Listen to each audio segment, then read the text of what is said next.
वयोश्री योजनेतून 1000 दिव्यांग गरजूंना विशेष सहाय्य शिबिराचा लाभ। जिल्ह्यातील दिव्यांग व गरजू नागरिकांसाठी वयोश्री योजना समाज कल्याण विभागाच्या मदतीने विशेष सहाय्य शिबिराचे आयोजन करण्यात आले। या शिबिराचे उद्घाटन विद्यमान आमदार चंद्रकांत रघुवंशी यांच्या हस्ते करण्यात आले। यावेळी नगराध्यक्ष रत्ना रघुवंशी, शिवसेना जिल्हा प्रमुख ॲडव्होकेट राम रघुवंशी, उपनगराध्यक्ष प्रथमेश चौधरी, पाणीपुरवठा सभापती कैलास पाटील, नगरसेवक राऊ मोरे, कुणाल वसावे, प्रेम सोनार, मनीषा वळवी, सोनिया राजपूत यांच्यासह डॉक्टर्स उपस्थित होते। या शिबिरात जवळपास 1000च्या वर नागरिकांची तपासणी करण्यात आली। यात पात्र लाभार्थ्यांना आवश्यक साहित्य विनामूल्य वितरित करण्यात येणार आहे। या शिबिरामध्ये अपंगत्व असलेल्या, कर्णबधिर, डोळ्यांच्या समस्या, गुडघेदुखी आदी समस्या असलेल्या नागरिकांची तपासणी तज्ञ डॉक्टरांकडून करण्यात आली। त्यांच्या गरजेनुसार व्हीलचेअर, श्रवणयंत्र, काठी, कमरेचा पट्टा आदी साहित्याचे मोफत वाटप केले जाणार आहे। हे शिबिर संपूर्ण जिल्ह्यात राबविण्यात येणार असून या माध्यमातून 5000 लाभार्थ्यांना आवश्यक साहित्य विनामूल्य देण्यात आहे। जास्तीत जास्त नागरिकांनी या शिबिराचा लाभ घ्यावा असे आवाहन आमदार चंद्रकांत रघुवंशी यांनी नागरिकांना केले। या उपक्रमामुळे जिल्ह्यातील अनेक दिव्यांग नागरिकांना दिलासा मिळाला।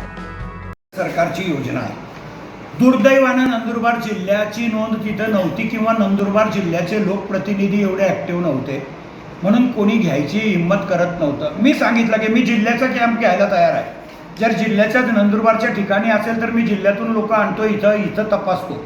मग नंतर त्यांनी सांगितलं, मी पत्र दिलं आदरणीय रामदास आठवले साहेबांना। मला स्वतःला रामदास आठवले साहेबांनी उत्तर दिलं, ते पत्रसुद्धा माझ्याजवळ आहे की रघुवंशीजी, आपण जी विनंती केली होती ती मी मान्य केलेली आहे आणि नंदुरबार जिल्ह्यामध्ये आर्थिक वर्ष 25-26 मध्ये मी एक कॅम्प मंजूर करतो, पण त्या कॅम्पची लिमिट 5000 लाभार्थ्यांची आहे। 5000 लाभार्थ्यांना आपण कमरेचा पट्टा, मानेचा पट्टा, संडासची खुर्ची, वॉकर, काठी अंध लोकांना, नंतर कानाचे मशीन, सगळं काही देऊ शकतो।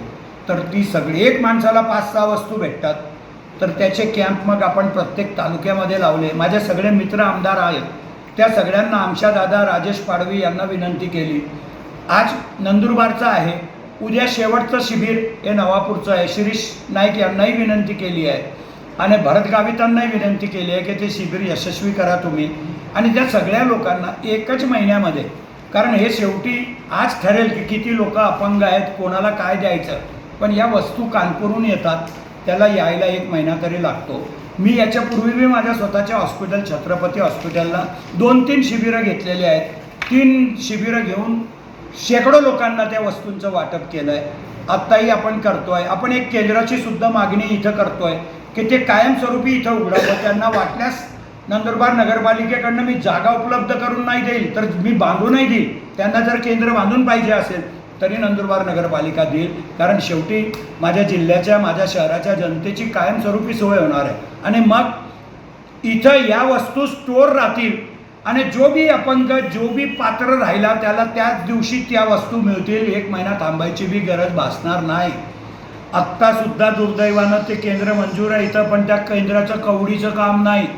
एक बी शिबिर त्या केंद्राने घेतलेलं नाही। फक्त केंद्र मंजूर आहे आणि काही लोक सत्ताधारी पक्षाचे आहेत म्हणून त्यांनी मंजूर करून ठेवलं आहे। पोट भरायचा धंदा आहे, आम्हाला सेवा करायची आहे। आम्ही नंदुरबार नगरपालिकेकडून बांधून देऊ आणि केंद्रसुद्धा इथं मंजूर करायला लावू। Bureau report, Nazarbaaz news, Nandurbar.